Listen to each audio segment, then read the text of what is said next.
Whether you train in a place that's 400 square feet or 4,000, your life is your dojo. So every interaction, the way you face every challenge, difficulty, it isn't always to punch it in the face. You have to figure out how to work in the world in a way that makes you feel good and contributes to the well-being of others.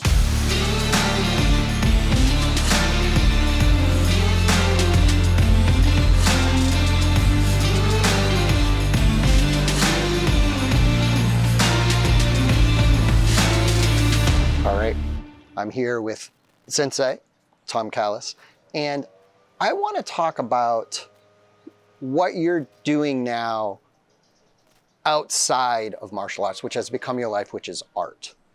And I want to talk about it because you applied yourself to the martial arts and martial arts community for so long, and for so many reasons. We can talk about where art started, but maybe for some injury reasons, this, that, or whatever, you had to find a place for that energy, I think. Yeah. And it became art. How did art start for you, putting martial arts aside? And then we're going to get into how the two kind of work together. But was art start as early as martial arts for you? We were all exposed to Picasso on the front of life, but I didn't really wake up to the art world until I had a classmate, friend who I was on a performance troupe for martial arts, and he was an artist and a martial artist, and I would see him between, because there's a lot of waiting around and when you work in film or do performances, and he interested me. And then one day I walked into an art gallery and a piece spoke to me, and I actually was absorbed by it and said, who is this? Right. How did this come to be? And it's just been a slow evolution of interest. And when you have a monofocus, this is your life, I think it's healthy to look for other things that you can bring in so that you just aren't, there's a value in being completely focused, and there's a value in being able to steer a little bit right or left, and art became that. And I needed something that could replace the intense focus and concentration and nowness of training, which it's like making something that you don't want to throw out the window. Right. When you're training, you don't think about the past, you don't think about the future. You can, but it'll mess you up. Yeah. You have to be present. And art and music and poetry and these things, they do the same if you really embrace it. I'm fascinated with how well the arts and martial art sort of work together, and so many people do both. But I mean, there is art in martial arts, the phrase, I suppose. But my first sensei was a piano teacher by day and a martial arts sensei instructor by night. I played music and drums my whole life, as long as I've been doing martial arts. As long as I've been banging drums, as long as I've been banging heavy bags.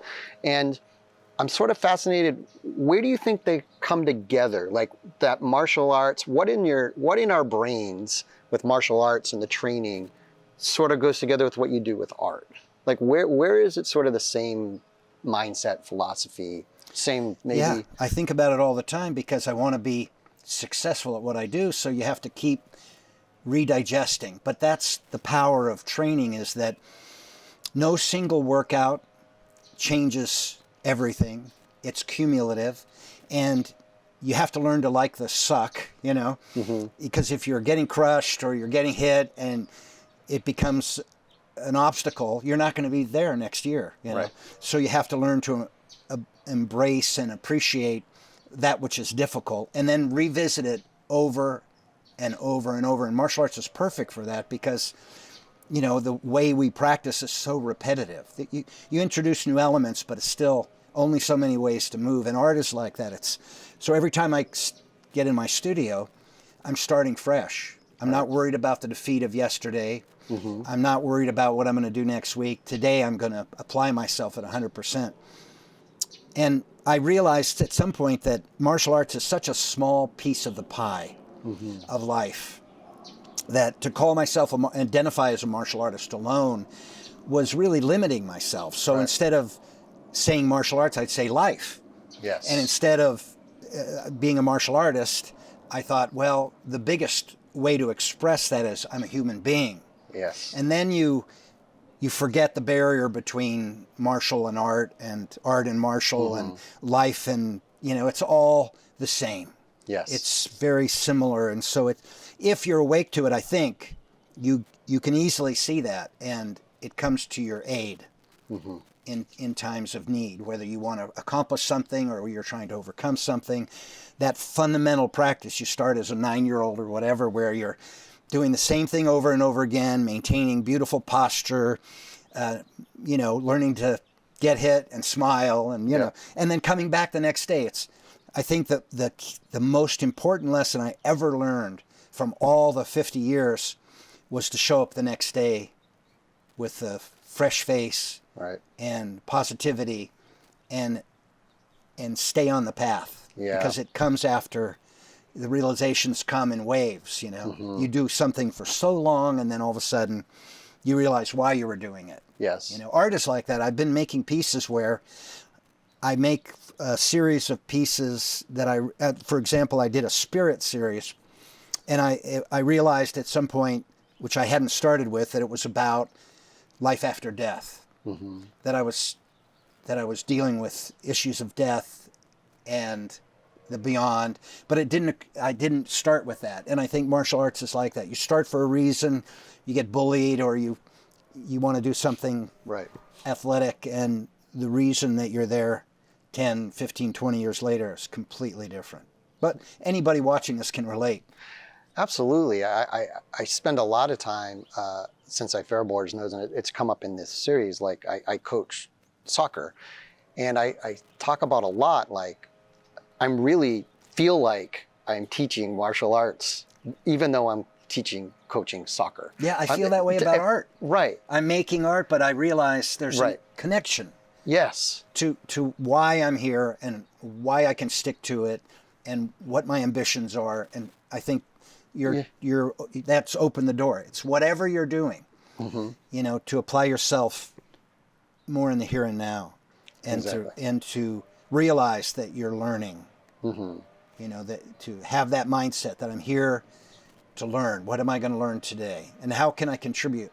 Because the nature of a martial arts school is that you're not just a single person in there, you're part of a group. So you learn to interact and overcome personality differences and work as a unit, which we probably need a lot more of. Everywhere. Yeah. I also think that you said something before about, and in my head I visualized it, about the dojo and the martial arts kind of being very small and kind of the center of it, but the idea is not to keep it there, is to take it and then walk out of the dojo. This is where my head went with what you said earlier. Out of the dojo, and then use your martial arts out there. Now we're like growing it, and we're growing ourselves, right? If we just kept it inside the dojo on the mat and did nothing else with what we've learned. But you have to ask, what is martial art then? Right. Because you're not going out and kicking.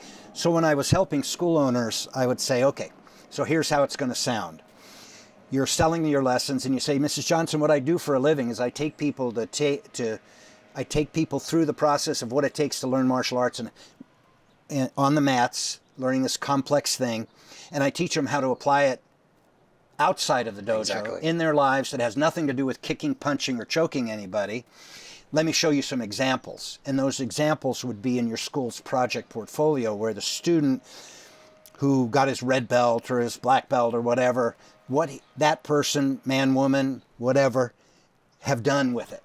Right. Because then that's the lesson. What have you done with all the training?